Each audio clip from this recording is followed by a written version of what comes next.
भारतीय नागरिक सुरक्षा संहिता 2023 Section 121 Recording evidence of hostile or uncooperative witnesses. Section 121 explains how a magistrate or authorized officer should record the statements of witnesses who are hostile, uncooperative, or reluctant to give evidence. Key points explained simply. Who is considered hostile or uncooperative? Witnesses who refuse to answer, provide false or misleading answers, or actively resist giving testimony. Procedure for recording. The officer or magistrate must record all questions and answers accurately. Note the reluctance or hostility and include observations on behavior or attitude. Legal effect. Even if a witness is hostile, their answers can still be recorded and may be used as evidence with caution. The court can evaluate credibility when considering hostile testimony. Rights of the witness. Witnesses cannot be coerced unlawfully, but legal compulsion may be applied to ensure attendance and cooperation. What this means in practice: prevents witnesses from evading justice by being uncooperative, ensures all evidence, even if hostile, is documented for the court to assess credibility, maintains fairness while preserving the integrity of proceedings. Section 122. Procedure when a witness gives evidence contradicting earlier statements or is unreliable. Section 122 explains how a magistrate or authorized officer should handle situations where a witness gives testimony that contradicts their previous statements or appears unreliable. Key points explained simply. Identifying contradictions. If a witness's current testimony differs from prior statements or appears inconsistent, the officer must note the discrepancies carefully. Recording procedure. Contradictions and the witness's responses must be recorded in writing. Observations about the witness's credibility, behavior, or reasons for contradiction should also be noted. Legal use of contradictory evidence. Contradictory statements can still be used as evidence, but the court may evaluate credibility and weight carefully. Opportunity for explanation. The witness should be asked to explain discrepancies, ensuring fairness and proper opportunity to clarify. What this means in practice: ensures that all evidence, even if inconsistent, is recorded systematically. Courts can assess credibility and determine how much weight to give to the testimony. Balances gathering of complete evidence with fair treatment of witnesses. Section 123. Examination of witnesses in complex or technical matters requiring expert evaluation. Section 123 explains how magistrate or authorized officer can examine witnesses or experts when the matter involves technical, scientific, or complex issues during an investigation, inquiry, or trial. Key points explained simply. Who can be examined? Witnesses with special knowledge, technical skills, or expertise relevant to the case. Examples: forensic experts, engineers, medical professionals, or technical specialists. Purpose of examination: to clarify complex matters, verify technical evidence, and assist the court or authority in understanding the facts. Mode of examination: experts may be examined directly by the magistrate or authorized officer. Written reports, demonstrations, or experiments may be used if necessary. Recording the evidence: expert testimony and observations must be recorded accurately in writing. Include the expert's identity, qualifications, and the basis of their opinion. Legal effect: expert evidence can be used to support findings, but is subject to judicial evaluation for credibility. What this means in practice: ensures accurate understanding of technical or scientific evidence in investigations or trials. Helps courts make informed decisions on complex matters. Balances the need for expertise with fairness and transparency. Section 124. Inspection of documents or objects by court or officer in complex or technical cases. Section 124 explains how magistrate or authorized officer may inspect documents, objects, or evidence in cases involving technical, scientific, or complex matters during investigation, inquiry, or trial. Key points explained simply. What can be inspected? Documents, records, instruments, machines, or other objects relevant to the technical or complex aspects of the case. Who conducts the inspection? A magistrate or an officer authorized by law, sometimes assisted by an expert. Purpose of inspection: to verify authenticity, examine technical details, or clarify the facts for the investigation or proceedings. Recording the inspection: all observations and findings must be documented in writing. Include the date, time, place, items inspected, and participants. Respect for property and rights. Inspection must be conducted carefully without causing damage and respecting privacy. What this means in practice: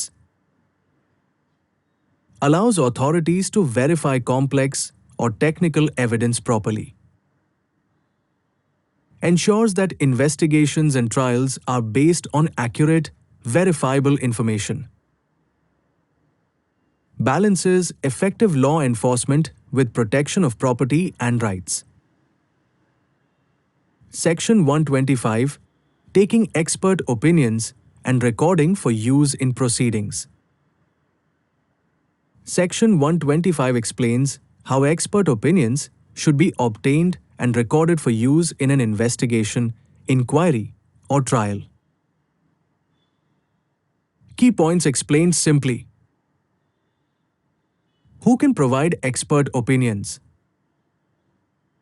Persons with special knowledge, skills, or expertise relevant to the case, e.g., forensic experts, doctors, engineers, or technical specialists. Purpose of expert opinion: to clarify complex or technical issues, assist the magistrate or officer, and support judicial decision-making. Procedure for obtaining opinions: Experts may examine documents, objects, or evidence, conduct experiments or tests if needed, and give a written or verbal opinion to the court or officer. Recording the opinion. Expert opinions must be recorded in writing, mentioning expert's identity and qualifications, basis of opinion, and findings or conclusions. Use in proceedings. Recorded expert opinions may be relied on in investigations, preventive proceedings, or trials subject to judicial evaluation. What this means in practice: ensures that technical or scientific matters are interpreted correctly, provides credible and legally admissible expert evidence, balances accuracy of proceedings with protection of expert and procedural fairness. Section 126. Summoning or examining persons for expert advice in ongoing investigations. Section 126 allows a magistrate or authorized officer to summon or examine persons with expertise during an investigation to obtain advice, clarification, or technical guidance. Key points explained simply. Who can be summoned? Experts, specialists, or persons with relevant technical knowledge related to the ongoing investigation. Purpose of examination: to assist in interpreting evidence, provide technical or scientific advice, and ensure accuracy in complex matters. Procedure: the person may be summoned formally or asked to attend voluntarily. The officer or magistrate may ask questions and seek clarification regarding the investigation. Recording of advice: all advice or explanations must be recorded in writing, noting expert's identity and qualifications, nature of advice, and date, time, and place of examination. Use in proceedings: the recorded expert advice may inform decisions in investigation, preventive proceedings, or trial, while the court evaluates its relevance and credibility. What this means in practice: ensures ongoing investigations are guided by technical expertise when needed, prevents misinterpretation of complex evidence, balances speed and accuracy of investigation with fair procedure. Section 127. Summoning or examining persons for preventive measures or security-related proceedings. Section 127 gives a magistrate the power to summon or examine any person who can provide information, clarification, or evidence relevant to preventive measures or security-related proceedings. Key points explained simply. Who can be summoned? Any person who may have knowledge or information that helps in preventing offences, maintaining public order, or ensuring compliance with security measures. Purpose of examination: to assess risks, gather relevant information, and decide appropriate preventive action. Procedure: the person may be summoned by order of the magistrate. Examination can be written or oral, and all responses must be recorded accurately. Legal obligation. The person must comply with the summons unless protected by law. Refusal may lead to enforcement actions, including temporary detention. Recording and use. All information obtained is recorded officially and can be used to determine preventive measures, such as requiring security bonds or restricting certain activities. What this means in practice: helps magistrates gather accurate information to prevent crimes or maintain peace. Ensures decisions on preventive measures are based on verified facts. Balances public safety needs with legal rights of individuals. Section 128 powers to examine persons for security of public order or protection of public property. Section 128 allows a magistrate or authorized officer to examine any person to gather information or evidence necessary to protect public order, prevent offences, or safeguard public property. Key points explained simply. Who can be examined? Any person who may have knowledge about threats to public order or about activities affecting public property. Purpose of examination: to assess potential risks, gather information for preventive action, and ensure public safety and security. Procedure: the person may be summoned or voluntarily present.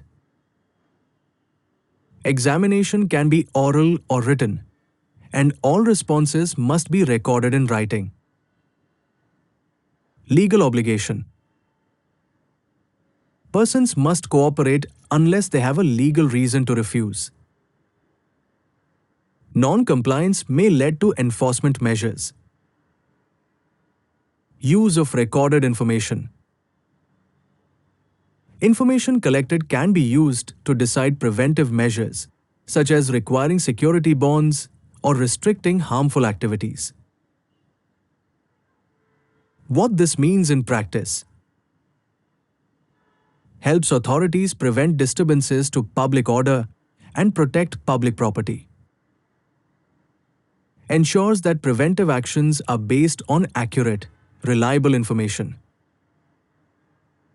Balances public safety needs with individual rights and legal protections.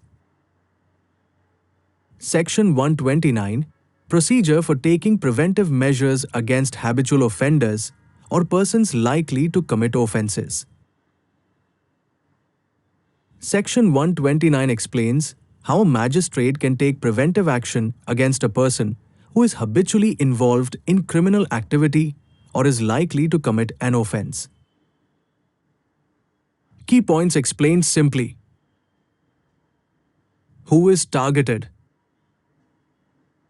Persons who are habitual offenders or anyone the magistrate reasonably believes is likely to commit an offence that threatens public peace or safety. Preventive measures allowed. Magistrate may require the person to give a bond for good behavior, impose conditions to maintain peace, or take other security-related measures as authorized by law. Procedure to be followed. Magistrate must provide notice to the person, allow them to explain or defend themselves, and record reasons for taking action. Legal safeguards. Measures must be reasonable, proportionate, and time-bound. The person has the right to appeal against the order. Objective. The goal is prevention, not punishment, to protect public peace and security. What this means in practice. Habitual offenders cannot act freely if they pose a threat. Preventive action is carefully regulated to avoid misuse. Ensures public safety while protecting individual rights. Section 130. Power of magistrate to require security bonds in urgent or special circumstances. Section 130 gives a magistrate the authority to require a person to give security for good behavior in urgent or special cases where there is a risk to public peace or safety, even before a full inquiry is completed. Key points explained simply. Who can be required to give security? Any person whom the magistrate reasonably believes is likely to commit an offense or disturb public order. Urgent or special circumstances. When immediate action is needed to prevent harm, such as threats to public peace, riots or unrest, damage to public property, or activities of habitual offenders. Nature of security bond. The person may be required to deposit a sum of money or provide sureties guaranteeing good behavior for a specific period. Temporary and preventive. This power is preventive, not punitive, and security may be required before full inquiry. The magistrate must later complete the inquiry and confirm or modify the order. Legal safeguards. The order must be reasonable and proportionate. The person has the right to appeal after the order is issued. What this means in practice. Allows swift action to prevent imminent harm or threats to public order. Ensures preventive measures are taken even in urgent situations. Balances public safety needs with individual legal rights. Section 131. Forfeiture of security bonds in case of breach or failure to comply. Section 131 explains what happens if a person fails to comply with a security bond or violates the conditions of good behavior as required by the magistrate. Key points explained simply. Breach of security bond. If a person fails to follow the conditions of the security bond, e.g., keeps peace, maintains good behavior, the bond may be forfeited. Magistrate's powers. The magistrate may declare the bond forfeited, fully or partially, and recover the bond amount from the person or their sureties. Legal process. The magistrate must record reasons in writing before forfeiting the bond. Ensures transparency and fairness. Imprisonment in default of payment. If the bond amount cannot be recovered, the magistrate may order temporary imprisonment until payment is made or for the period specified by law. Preventive nature. Forfeiture enforces compliance with preventive measures, not as punishment for an offense. What this means in practice. Encourages individuals to adhere to security orders and maintain good behavior. Provides legal consequences for non-compliance. Ensures preventive measures are effective protecting public peace. Section 132, cancellation or remission of forfeited security bonds. Section 132 gives the magistrate the power to cancel or reduce, remit, the amount of a forfeited security bond either fully or partially, depending on circumstances. Key points explained simply. Judicial discretion. When a security bond is forfeited under Section 131, the magistrate may cancel the forfeiture or remit part or the whole amount if justice requires. Factors considered. The magistrate may take into account the nature and seriousness of the breach, the conduct of the person or sureties, and any mitigating circumstances. Application to sureties. The remission or cancellation may also apply to the sureties, reducing their financial liability. Objective. Ensures that the consequences of forfeiture are fair, proportionate, and just. What this means in practice. Forfeiture is not always final or harsh. Courts can show leniency where justified, such as minor or unintentional breaches. This ensures balance between enforcing preventive measures and fairness to individuals. Section 133. Appeal against orders relating to security bonds and preventive measures. Section 133 gives a person the right to appeal if they are aggrieved by an order passed by a magistrate relating to security bonds, preventive measures, or other security-related proceedings. Key points explained simply. Who can appeal? Any person who is affected by a magistrate's order under the preventive or security provisions. Appellate authority. Appeals can generally be made to the Sessions Court or another higher authority as prescribed by law. Scope of appeal. The appellate court may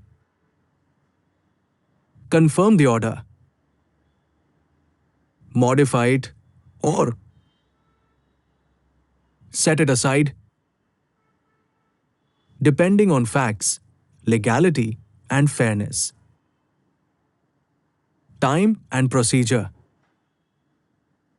The appeal must be filed within the period prescribed by law. The appellate court follows judicial procedure in reviewing the order. What this means in practice. Preventive or security orders are not final and unquestionable. Affected persons have a legal remedy to challenge unfair or excessive orders. This strengthens fairness, accountability, and protection of personal liberty while maintaining public safety. Section 134. Finality of certain orders in preventive proceedings.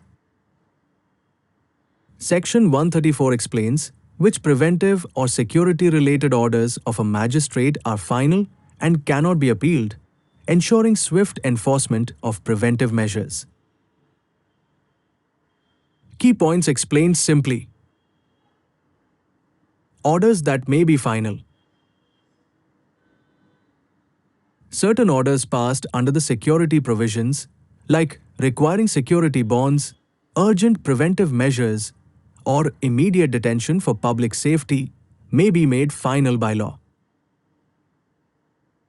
Reason for finality.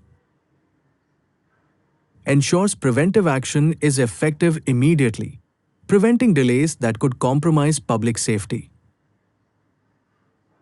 Judicial control remains. Even though some orders are final, Higher courts may still have power in extraordinary cases, such as review under writ jurisdiction or constitutional remedies. Balance between speed and fairness. The section ensures rapid preventive action while still protecting legal oversight. What this means in practice. Some preventive orders take immediate effect to maintain public peace or safety. Ordinary appeals may not delay enforcement, but legal safeguards still exist for extreme cases. Protects public interest while maintaining judicial accountability. Section 135 Powers of the Magistrate to require security in cases of imminent danger to public order or safety. Section 135 gives a magistrate the authority to require a person to provide security when there is imminent danger of disturbance to public order or threat to safety. Key points explained simply. Who can be required to give security?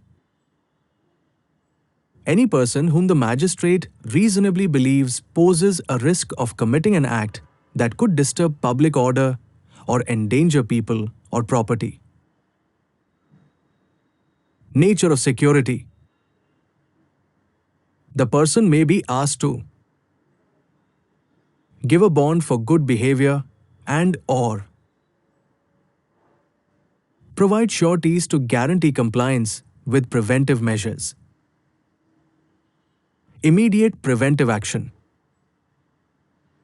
The magistrate may act promptly without delay to prevent harm, even before a full inquiry is completed. Duration and conditions. Security may be required for a specific period, and conditions must be reasonable and proportionate. Legal safeguards.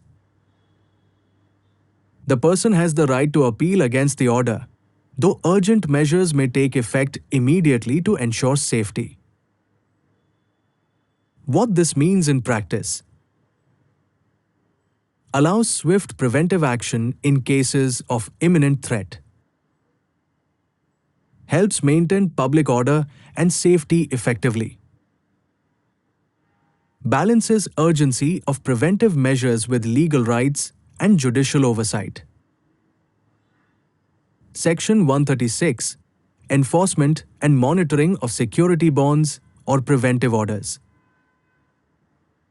Section 136 explains how a magistrate or authorized officer can enforce and monitor compliance with security bonds or preventive orders issued under the BNSS.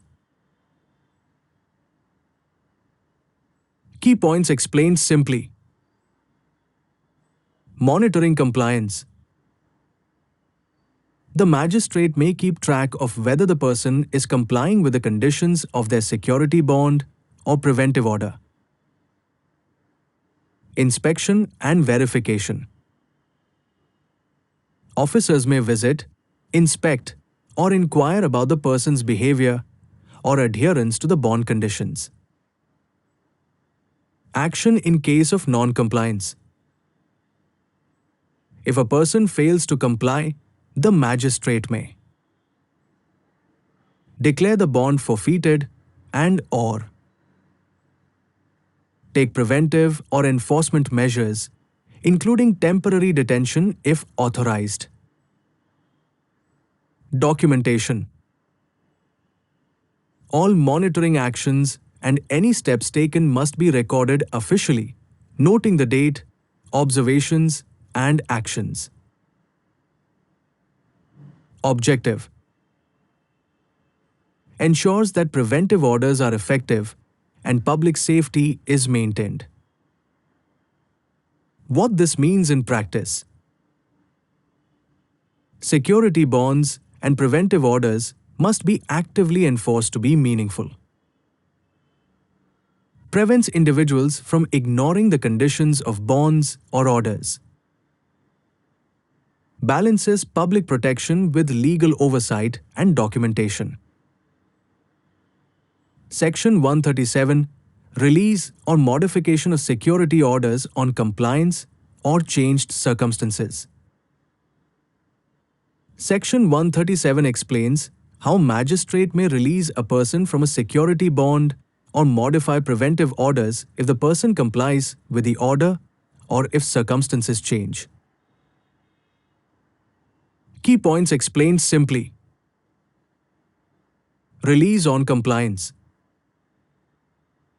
If the person fully complies with the conditions of the security bond or preventive order, the magistrate may release them from further obligations. Modification of orders.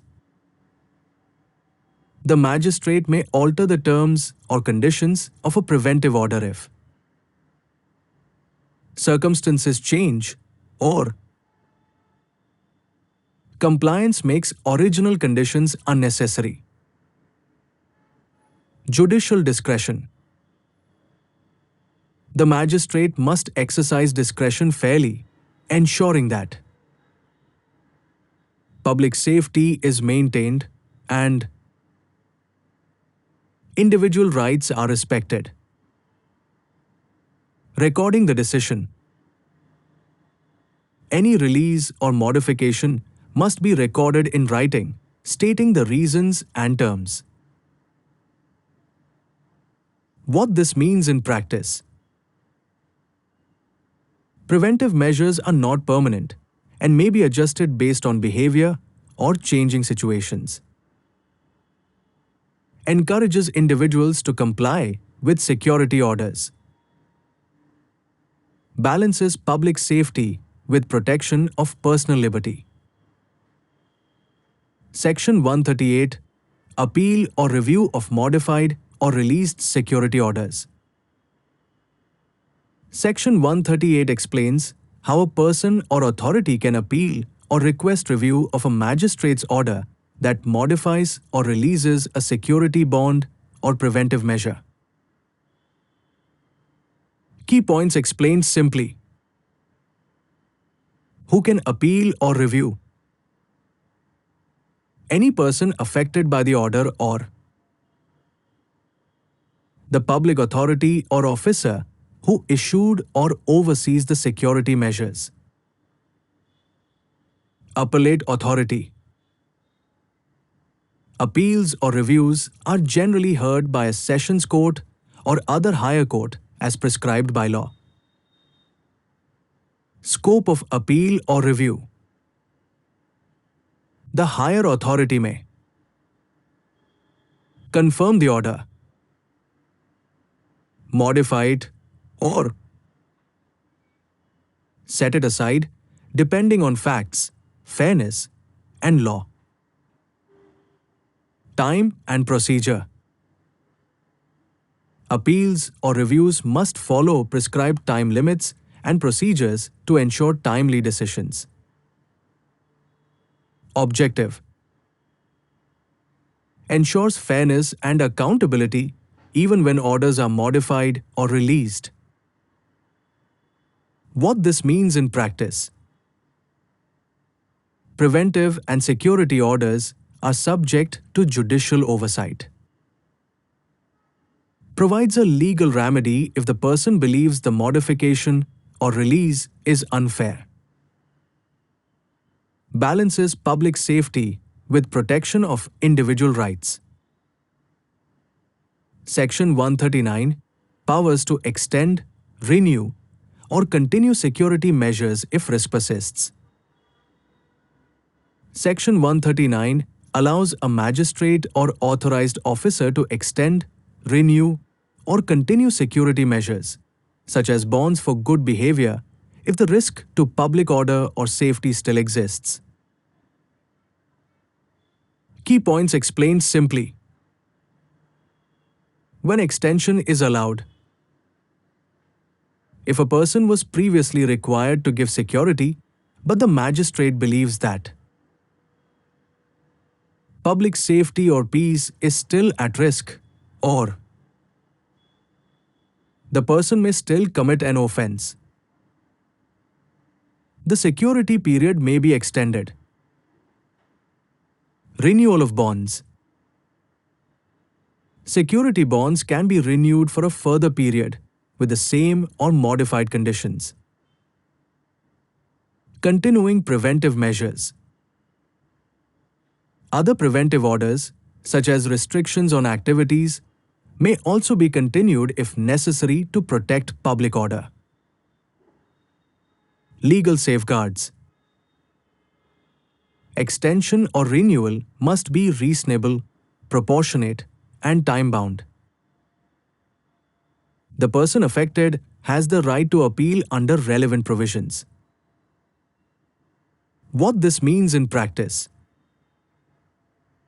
Preventive measures are not automatically permanent. They are adjusted based on ongoing risk. Ensures public safety while still providing legal oversight and protection of rights. Balances effective law enforcement with fair treatment of individuals. Section 140. Termination of security measures once the risk no longer exists. Section 140 explains how magistrate may terminate or discharge security measures, such as bonds for good behavior or preventive orders, when the risk to public order or safety no longer exists. Key points explained simply. When termination is allowed.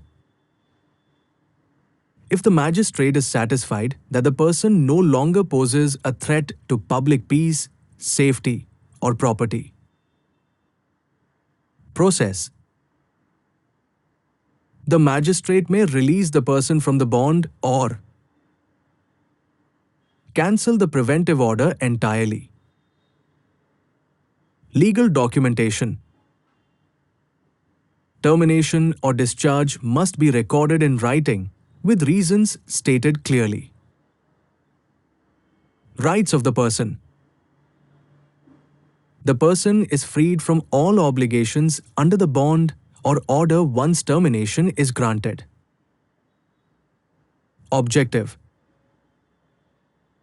To ensure preventive measures are temporary and only continue while the risk exists.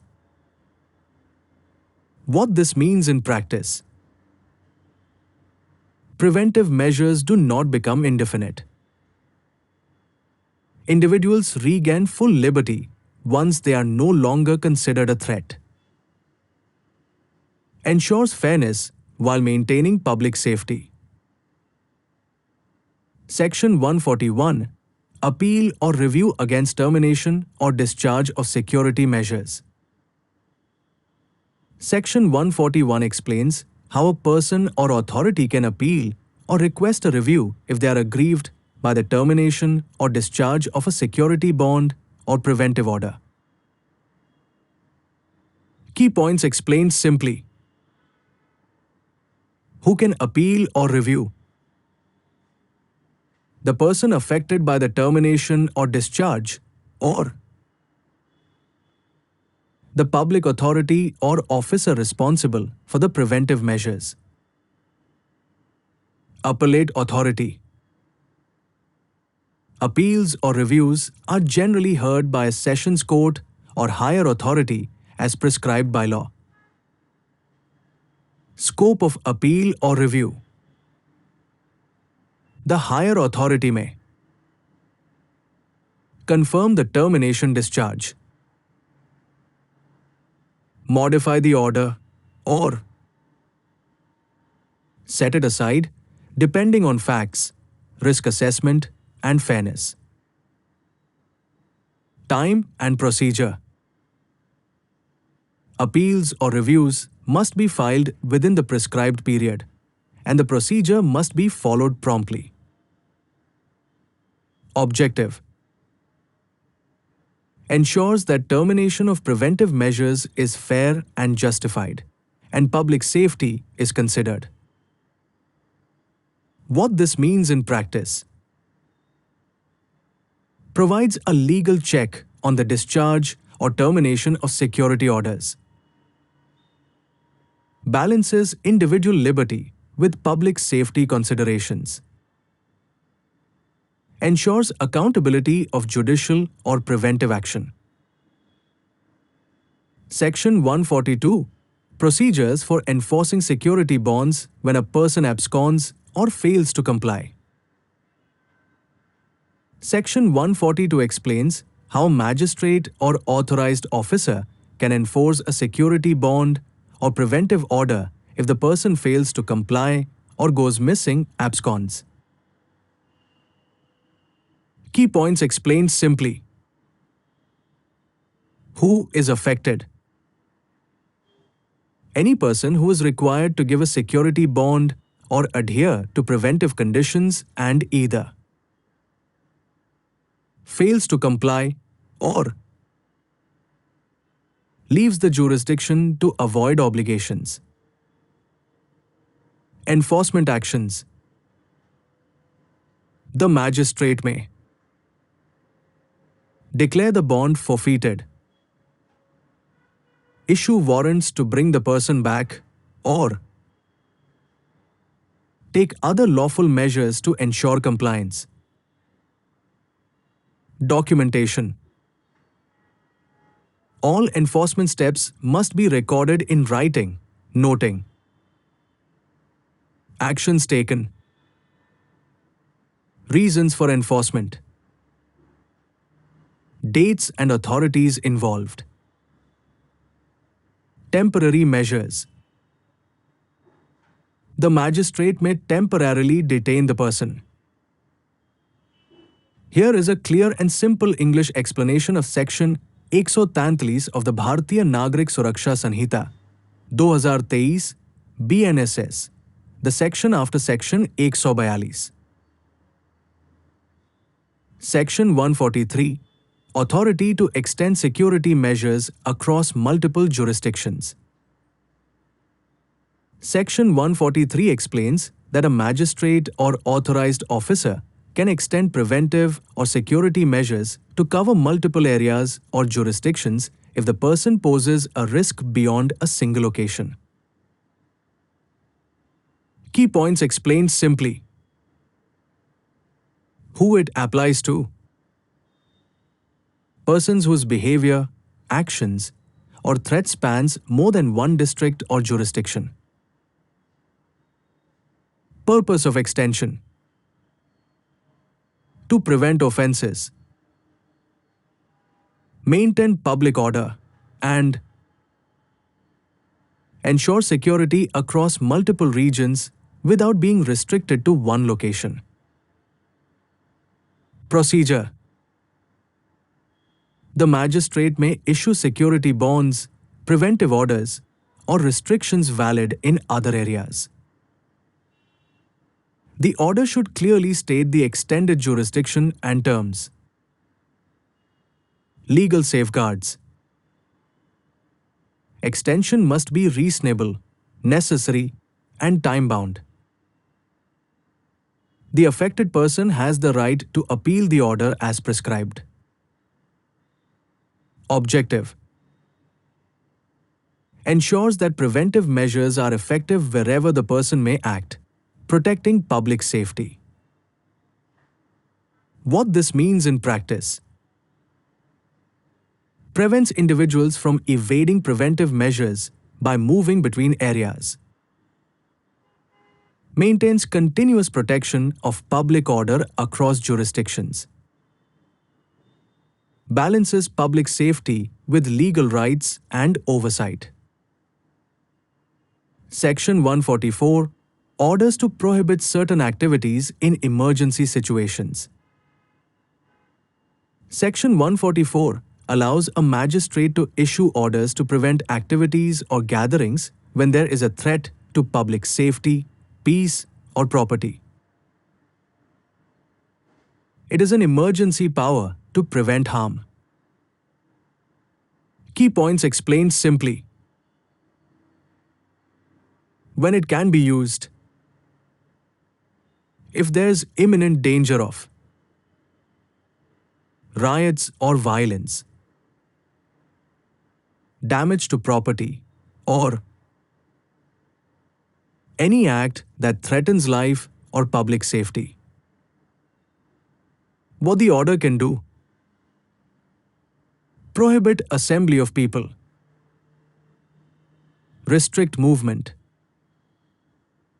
ban specific activities, or take other measures necessary to maintain public order. Duration of the order: typically temporary, usually not exceeding a specific number of days as prescribed by law. Can be extended if danger persists. Legal safeguards: orders must be reasonable, proportionate, and necessary. Individuals affected may have recourse to challenge the order through appeal. Objective: to prevent immediate danger and protect life, property, and public peace. What this means in practice: authorities can act swiftly to prevent violence or damage.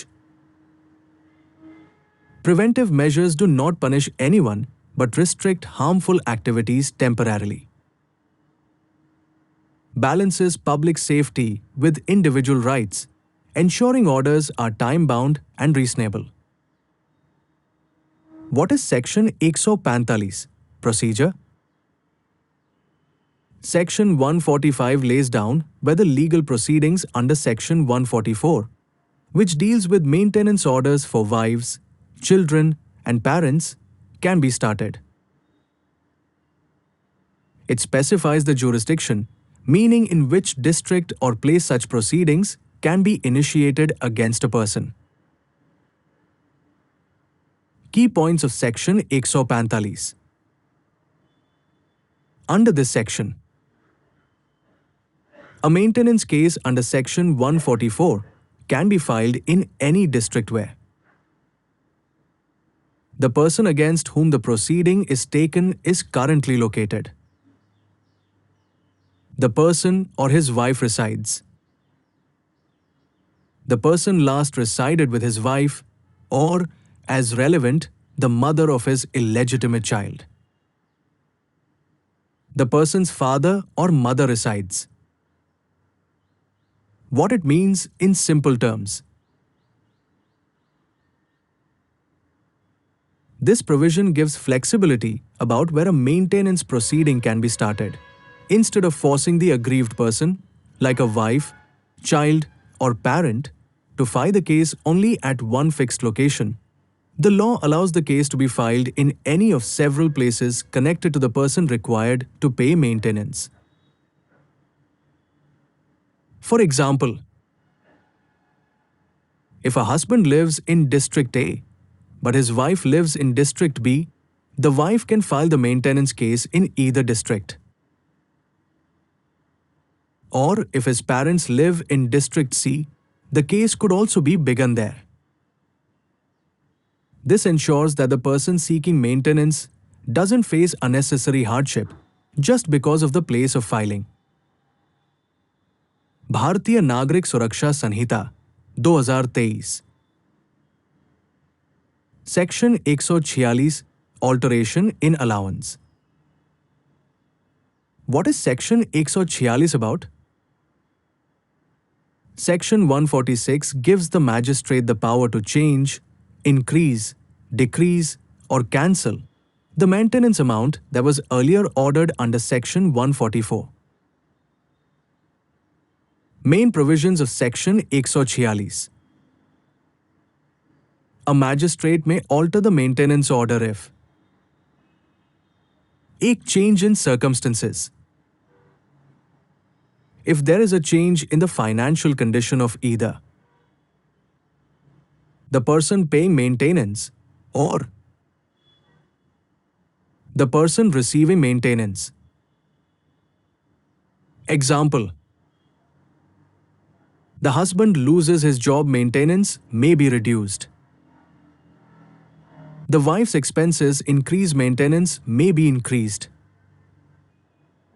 To key cap decision of a civil court. If a civil court later decides matters like marriage validity, divorce, maintenance rights. The magistrate must cancel or modify the maintenance order accordingly.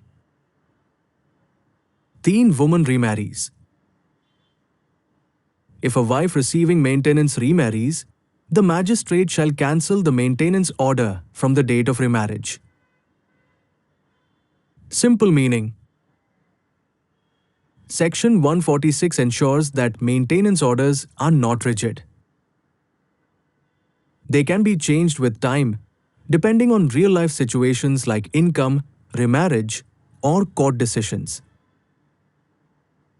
This makes the law fair and practical for both parties. Example: a husband was ordered to pay 5,000 rupee per month. Later, he becomes unemployed. He can apply under Section 146 to reduce the amount. The magistrate may revise the maintenance after inquiry. Bharatiya Nagarik Suraksha Sanhita, 2023. Section 147, Enforcement of Order of Maintenance. What is Section 147 about? Section 147 explains how maintenance order passed under Section 144 is to be enforced when the person ordered to pay maintenance fails or refuses to pay. Main provisions of Section 147. एक recovery of unpaid maintenance. If a person does not pay maintenance without sufficient cause, the magistrate may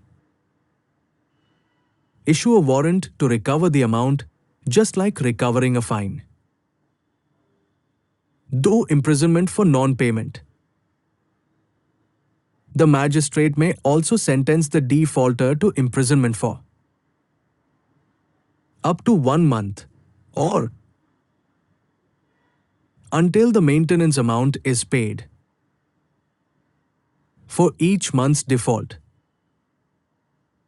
Imprisonment does not cancel the maintenance liability, the amount is still payable. Simple meaning. If someone is legally ordered to pay maintenance but deliberately avoids payment, the law allows the court to recover the money forcefully and punish the defaulter with short-term imprisonment. This section ensures that maintenance orders are effective, not just paper orders. Example: a husband is ordered to pay 6,000 rupee per month as maintenance. He does not pay for 3 months without any valid reason. The magistrate may issue a warrant to recover 18,000 rupees and send him to jail for up to 1 month for each month's default. Key purpose of Section 147: protects wives, children, and parents. Prevents intentional non-payment. Ensures quick relief to dependents. Bharatiya Nagarik Suraksha Sanhita, 2023. Section 148, Power of Magistrate to order interim maintenance. What is Section 148 about? Section 148 empowers the magistrate to grant interim maintenance during the pendency of maintenance proceedings under Section 144. This means the court can order temporary financial support before the final decision is made. Main provisions of Section 148. एक interim maintenance. While the maintenance case is still pending, the magistrate may order the respondent to pay interim, temporary maintenance to the wife, child, or parent. though expenses of proceedings. The magistrate may also direct payment of expenses of the legal proceedings, litigation expenses. 3 time limit. The magistrate should try to dispose of the interim maintenance application within 60 days from the date of service of notice. Simple meaning: court cases take time. Section 148 ensures that a dependent person is not left without money while the case is going on. It provides immediate relief so that basic needs like food, shelter, and medical care are met. Example: a wife files a maintenance case under Section 144. The final order may take months. Under Section 148, the magistrate can order 4,000 rupee per month as interim maintenance and payment of court expenses. This amount continues until the final maintenance order is passed. Purpose of Section 148: prevents hardship during long trials, protects vulnerable dependents, ensures speedy and human justice.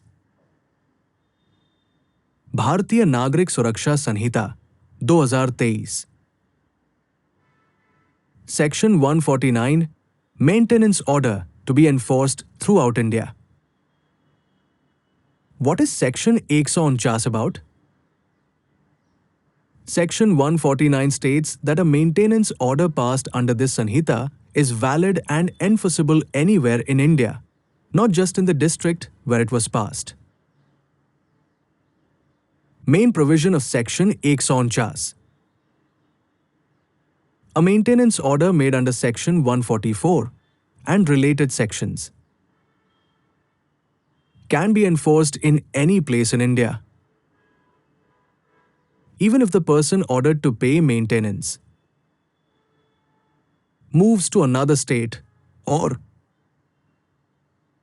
lives outside the original court's jurisdiction. Simple meaning: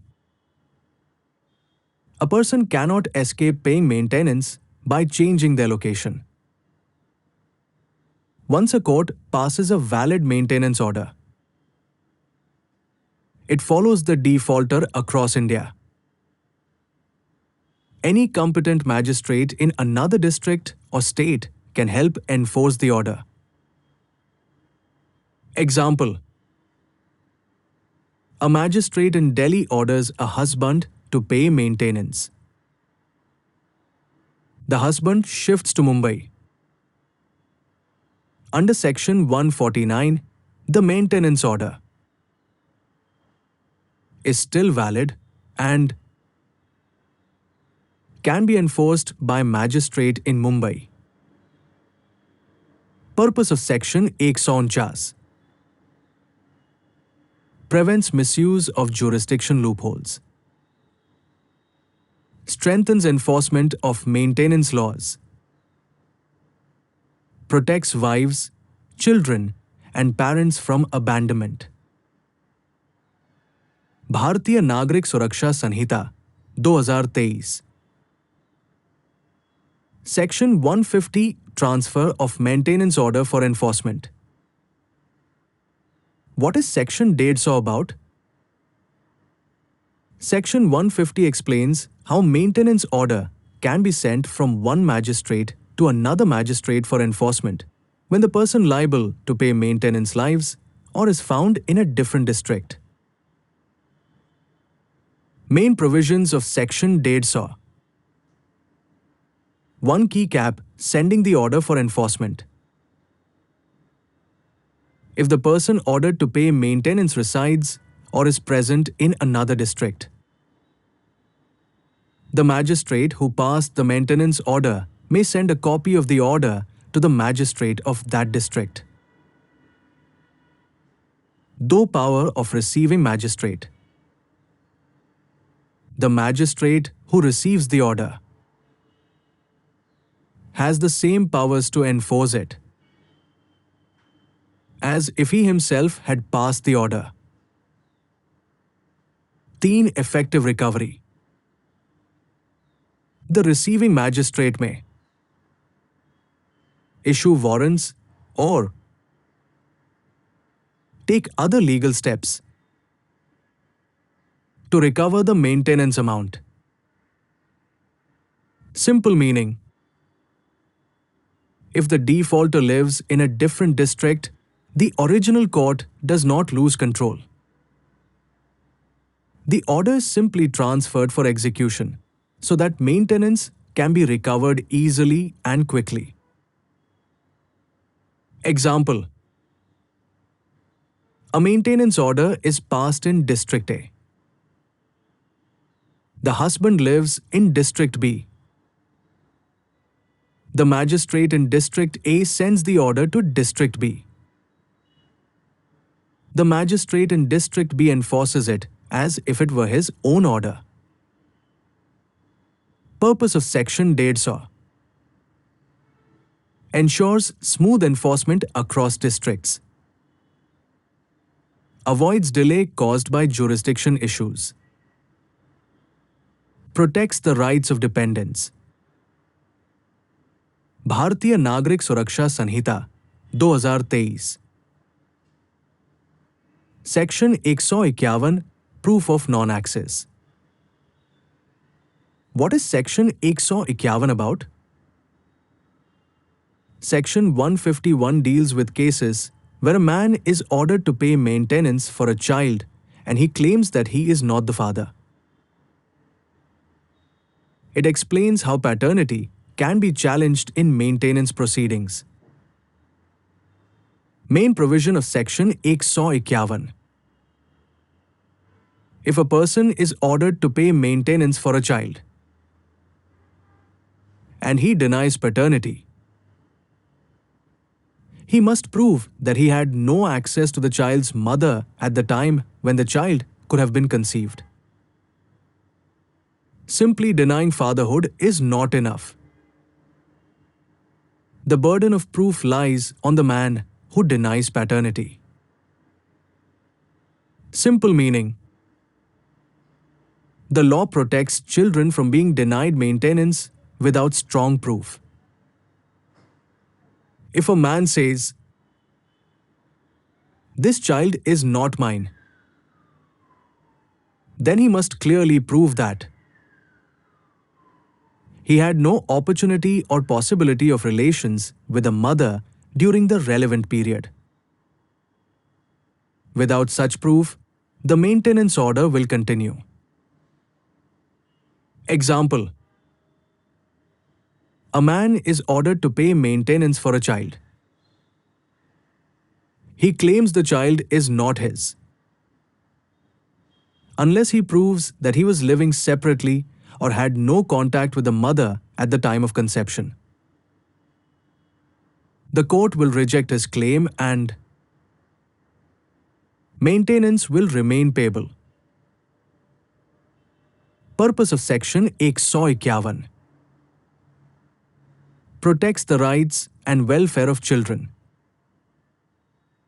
prevents false denial of paternity, ensures responsibility toward dependent children. भारतीय नागरिक सुरक्षा संहिता 2023 Section 152 Order for maintenance to be promptly complied with. What is Section 152 about? Section 152 emphasizes that every maintenance order passed under this chapter must be obeyed promptly and without delay. It reinforces the binding nature of maintenance orders. Main idea of Section 152. Once a magistrate passes a maintenance order, the person liable to pay must comply immediately. Delay, avoidance, or excuses are not acceptable unless permitted by law. This section works alongside sections 147 to 150, which deal with enforcement. Simple meaning: maintenance is meant for daily survival, food, shelter, clothing, education, and medical needs. Section 152 makes it clear that maintenance orders are urgent and compulsory, not optional. Courts expect quick and sincere compliance. Example: a court orders maintenance of 7,000 rupee per month. The person ordered to pay cannot delay payment, claiming inconvenience. Failure to comply can lead to recovery proceedings or punishment under earlier sections. Purpose of Section 152: ensure speedy relief to dependents, prevents misuse of legal delays, strengthens the effectiveness of maintenance laws. Bharatiya Nagarik Suraksha Sanhita 2023. Section 153. Effect of order passed under this chapter. What is Section 153 about? Section 153 clarifies the legal effect of maintenance orders passed under this chapter. Sections 144, 152. It makes clear what such an order does and what it does not do. Main provisions of Section 153. 1 key cap: no decision on civil rights. A maintenance order does not decide. Validity of marriage, divorce, legitimacy of a child, final civil rights of the parties. To key cap: temporary and summary in nature. The order is meant to provide quick financial relief. It is summary, not a detailed civil trial. Teen civil court can override. If a competent civil court later passes a decision on the same issues, the magistrate's maintenance order must follow that decision. Simple meaning: a maintenance order under this law is for immediate support, not a final judgment on family disputes. It does not settle long-term rights between the parties. So, you can still go to a civil or family court. That court's decision will prevail over the magistrate's order. Example: a magistrate orders a man to pay maintenance to a woman. Later, a civil court decides that the marriage was invalid. After that decision, the maintenance order under this chapter cannot continue. Purpose of Section 153: keeps maintenance proceedings limited and focused. Prevents conflict between criminal and civil courts. Protects the right to seek final adjudication in civil courts. Bharatiya Nagarik Suraksha Sanhita 2023. Section 154. Information in cognizable cases. What is Section 154 about? Section 154 deals with how information about a cognizable offence is to be given to the police and how it must be recorded. This is the provision that corresponds to the concept of an FIR. Main provisions of Section 154. 1. Information to police. When information relating to a cognizable offense is given to the police. It may be given orally or in writing. Though recording of information. If given orally, the police officer must write it down. It must be read over to the informant and signed by the informant. 3 entry in official record. The information must be entered in the prescribed police record. 4 free copy to informant. A free copy of the recorded information must be given to the informant. 5 electronic mode. Information may also be given electronically. Such information must be signed within the prescribed time. Simple meaning. If a serious offense like theft, robbery, assault, rape, etc. occurs, the police must register the information. They cannot refuse to record it. The complainant has a legal right to a copy of the FIR. Example: a person reports a robbery at a police station. The police officer must record the information, take the person's signature, and give a free copy of the FIR. Failure to do so is against the law. Purpose of Section 151 ensures quick initiation of criminal law, protects citizens from police inaction, brings transparency